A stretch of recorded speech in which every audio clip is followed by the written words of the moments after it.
Relationships are like muscles. You have to keep building them because you never know when you're going to use them.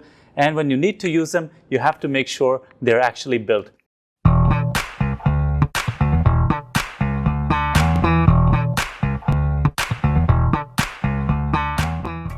Welcome to this social distancing edition of the Business Bond. I'm Gulraj Shahpuri. I'm a business turnaround coach. And to give us a superstar networking perspective, I have with us India's premier strategic networking guru.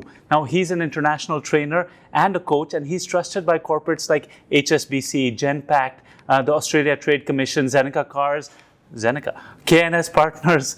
He has brought even India's largest, actually the world's largest networking platform to Northern India called BNI. He is the one and the only Paritosh Pathak. Paritosh, welcome to the Business Bond. Thank you so much, Gulraj. Thank you.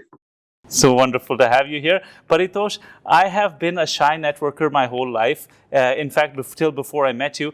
Actually, this is going on to my childhood because I was always one of those non-confrontational people. I used to always give and give and give. I used to always help people, but I was always shy to ask them for anything in return. And I soon realized that my friend David, so when I was growing up in the US, I had a friend David. He would help out anybody and everybody, but David was never shy to ask people for favors. He was better off, and I actually got really nobody that was in my corner, and David always had people that were helping him out. Why do you think that is? I have my own theory, but what is yours?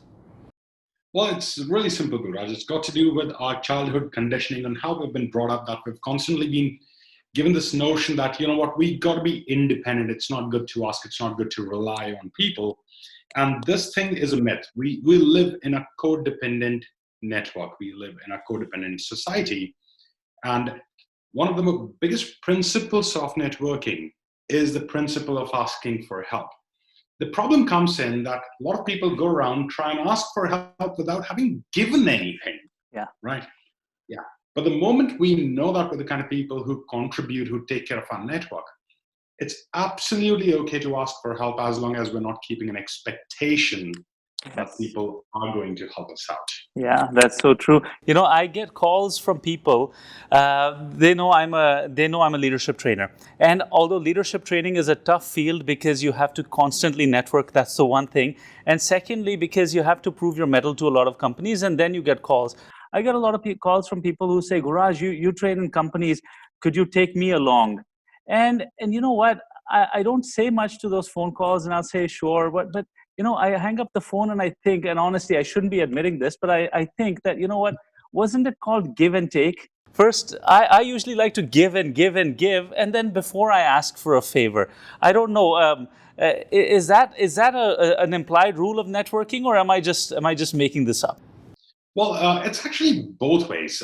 These are two different scenarios. Is that an implied rule? Kind of yes. That's how things should be, right? Look at it this way: that if I want to become your friend, Gulraj, only to get something from you, that's not a nice thing to do, right? It's never even going to work. Yeah. Now we have to understand that giving could be different, right? Giving could be authenticity. Yeah. It could be support. It could be time. It could be mentoring. It could be anything. Yeah. But the point is, relationship is a two-way street. Now, what we are giving and what we are getting, as long as there are no defined boundaries of that yes. I have to give contacts and connections, or that's the only thing I want from you. If you're giving that to me, I want to be your friend. Otherwise, no. That's where the problem lies. Yeah, we got to be open and allow the time to play its role. Yeah. Be a contribution enough in someone's life that person wants to take us there. Yeah. Rather than us having to go and ask, can you please do this for me? Absolutely. Asking is okay too, but the former is even better. Yeah. And with asking, I've seen one of the things that, when you give and you give and you give, and this goes back to an old saying I read by the late great Zig Ziglar. He said, when you help enough people get what they want, eventually you get everything you want. And the imperative words there are when you help enough people. And then the other word is eventually. Actually, a third word is also everything. So when you help enough people get what they want, eventually you get everything you want. Because what I've seen is I might want, let's say, 10 things. I'll probably need to help out 100 people randomly and not even with any expectation. And one day I might get those 10 things. And somebody might say, well, that's a loss-making situation, isn't it? You've helped out 100 and you've gotten 10 in return. Well, my question is there any other way I would have even gotten those 10? I mean, so so a lot of times people keep a scorecard. Okay, they give and they expect it back from people. I mean, what do you say to people like that? Because that doesn't work. Well, all I'm going to say to that, Gulraj, is there are always wrong ways to do the right things. Right? These Well, are the people who are trying to use the right signs, yes, but doing it the wrong way. And I know a lot of people who use strategies of influence so that people owe them, so that they can cash in favors, call in yes, favors at later point in times. Well, to each to its own, Gulraj. We're no one to say who's right, who's wrong. yeah, Right. We live in a causal reality. There's cause and effect. What's going to happen is that if I'm trying to help you out so that I could get something from you, you would know. Everybody knows. everybody knows. Under obligation, you might even help me out. Yeah. Right. But this is what's going to happen. I'm going to do one for you. You're going to do one back for me. And then the relationship's over, the transaction's over. Yeah. But if this relationship's based on authenticity, yeah. right? I will do one for you and you'll do 10 back for me, or you'll do one for me and I'll do 10 back for you. Because now I know that in you, yes. I have a true friend. Yeah. Now, Paritosh, one of the philosophies I've loved about you is I've heard you say this to others. You've never said it to me, but I've heard you say this at events and conferences, that networking is when your network is working for you. What is that all about? All right. So very simple. Let's look at it this way. Somebody goes to a networking event. So somebody says that I want to generate business from networking. And the person says, okay, I want to generate business from networking. Let me go to a networking event. The person goes, pulls out his cards, gives a card, and starts with an elevator pitch. Right. Yeah. Now the person is saying, hi, I am so-and-so. I do this. What do you do? Right. Now, in this moment, what is the person doing? The person is prospecting. Yeah. Right. The person is prospecting that when I introduce myself, let me see if the person is interested in me. And if yes, I'll make a sale. Now, here's the most amazing thing. Prospecting is an element of selling. Yeah. It's a stage, it's a phase of selling. It's not of networking. So a lot of people, without even knowing this, when they're going to networking events, they're actually selling there. Yeah. There's an alternative available. And the alternative is this, that I could have my existing network work for me. In fact, let me put this question out to our viewers who are watching this. What if your existing network that you have as of this moment could start to work for you? Would you even need anything else? And the answer by default is going to be no, right? So that's the thing. I'm truly networking. Look at the word networking. The answer is there in the word itself, right?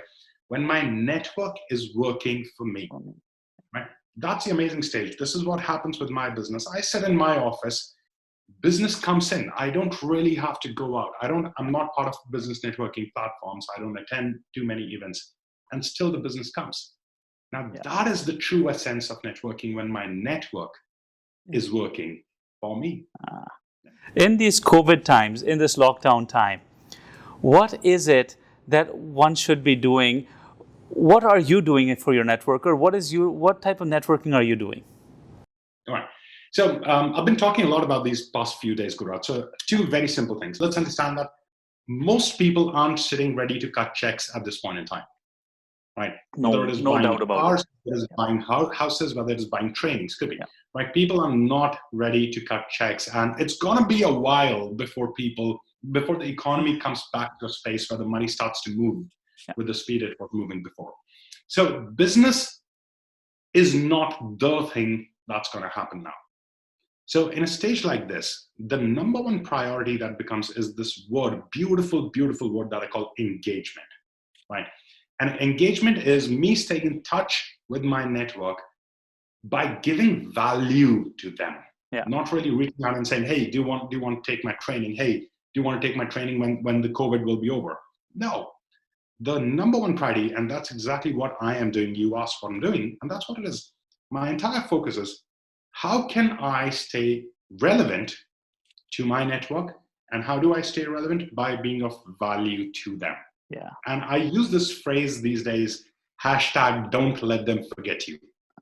Right? So the whole idea is, you stay connected, you stay engaged, and you make sure they don't forget you, so that when the money starts to move again, the network opens up, the economy opens up, you're the first one they remember. Yeah, don't let them forget you. Now, how is networking going to be different from now onwards? I mean, is this the new normal? Are there any permanent habits that people are going to build and change to after in the post-COVID era? Gulraj, that's a very, very amazing question you've asked. Thank you for asking that. Now, in this time, people are going to discover who are the people that care for them and who are the people who only want a piece of them. Yeah. Right. That distinction is going to become very clear. Yeah. I'm telling people right now is that you got to identify what your goal is. If your goal is only to get something from others, why would they want to be friends with you? Yeah. So one key distinction that's going to come up in this time that we all need to develop as an attribute, as a habit, as a characteristic in ourselves is make relationship a priority, irrespective of the fact whether somebody's giving me business or not giving me business. Because I'm talking to people these days and they're saying, Paritosh, you know what? I thought that person was my friend. And now because I'm not giving any business to that person, I haven't even gotten a call from them. Yeah. Right. So this is a time where people are really learning who we are. And we need to change our goal, the mindset for which we wanted to stay in touch with people.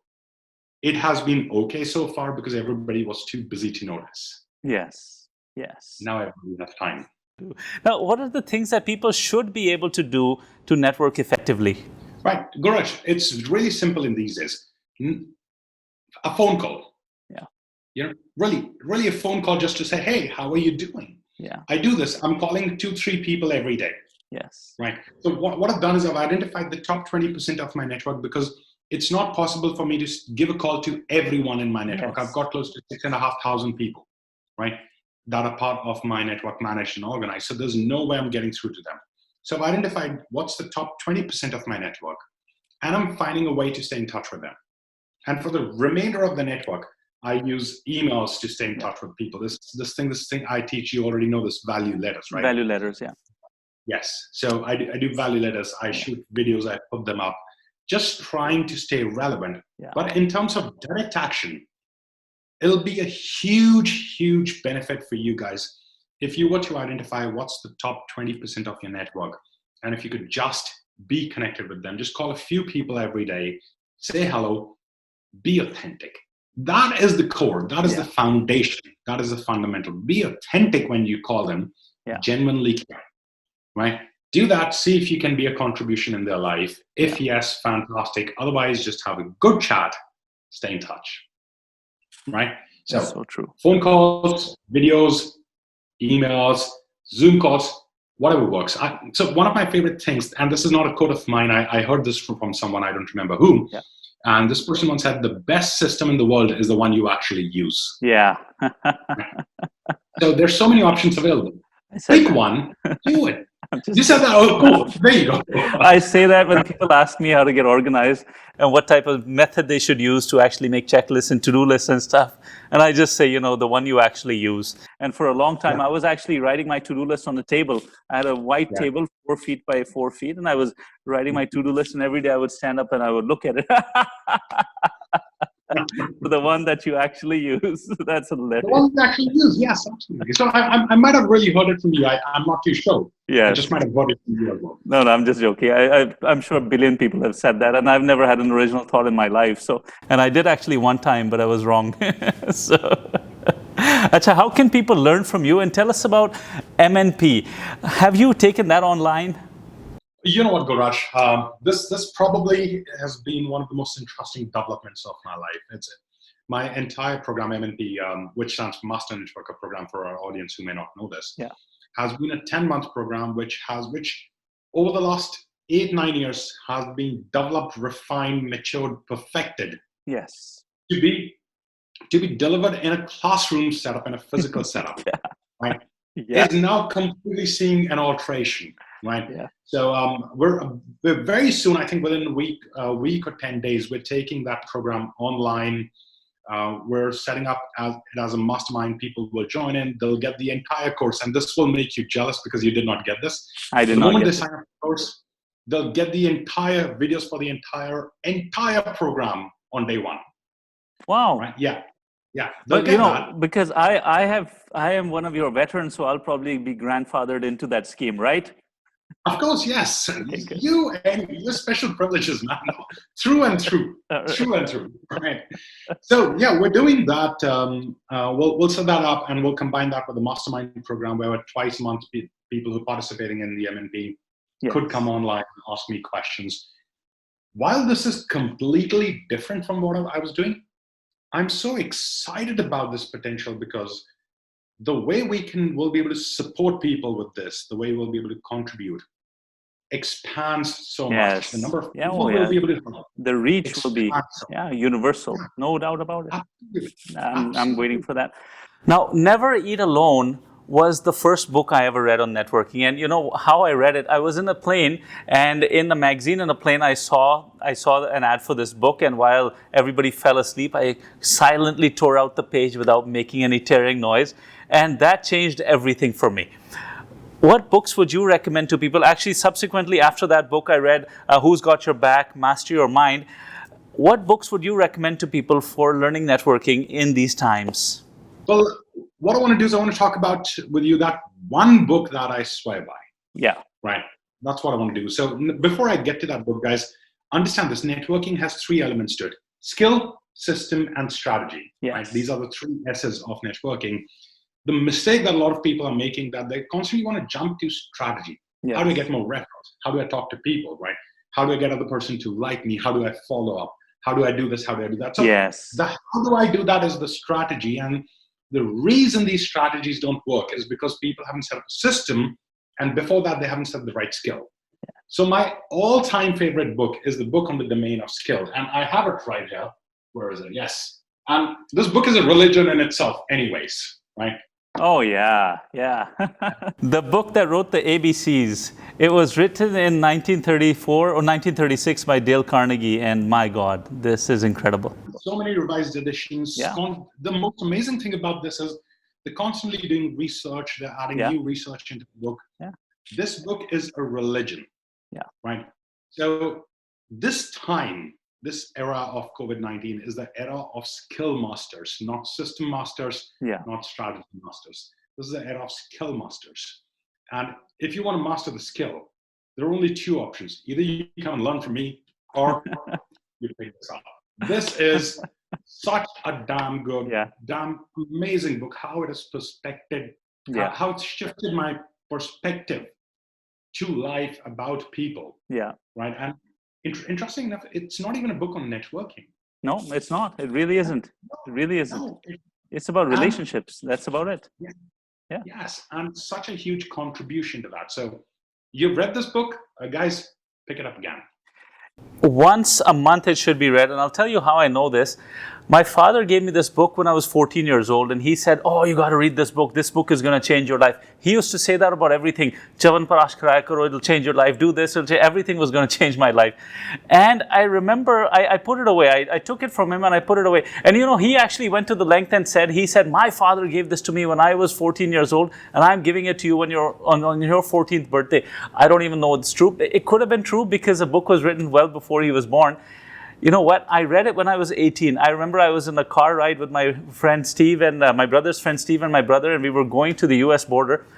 And I read that book in the car, and I remember in the preface it said, "This book should be read once a month." Now, honestly, I don't read it once a month, but I do read it once every 2 or 3 months. And this book is incredible. It's a public domain book. You can download it for free. It's PDF, and audiobooks are also for free. There's no excuse not to read this book.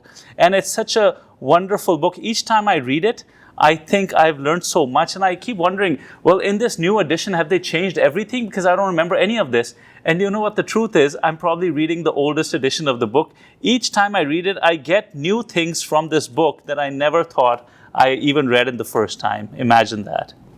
And Gulraj, I love that about you, right? This is one thing that I really have to say. You're a coach. You're such a successful coach. I know the kind of people you train and coach. And despite that, your willingness to constantly go back to basics to Yeah. learn, and your ownership. You openly talk about that too, right? And I think that's where I connect with the authenticity that you have, right? You're real. Yeah, even when you're bullshitting, you're real about that I'm bullshitting, right? So with you, it's That's really right. cool. I know what I see is what I get, Yeah. right? And that's what I mean by authenticity. There's no hidden agenda. It's just relationship, care, value creation throughout. So, buddy, I'm really blessed to have you as a friend. Friends Right? of a feather flock together. Yes, absolutely. Speaking of books, The Conscious Networking Revolution, that's Paritosh Pathak's book. Everybody should read this book. Paritosh truly believes that the value of our relationships equals the value of our lives. And I'm so glad to be friends with him because he is a constant reminder of this all the time. In fact, anytime I look at a monument that I have in my mind that I say, you know what, this monument means relationships to me, it reminds me of Paritosh Pathak. Paritosh, thank you for being on the Business Bond. Such a pleasure to have you. And to our viewers, if you want to get more of Paritosh Pathak, just go to paritoshpathak.com. He is the one and the only.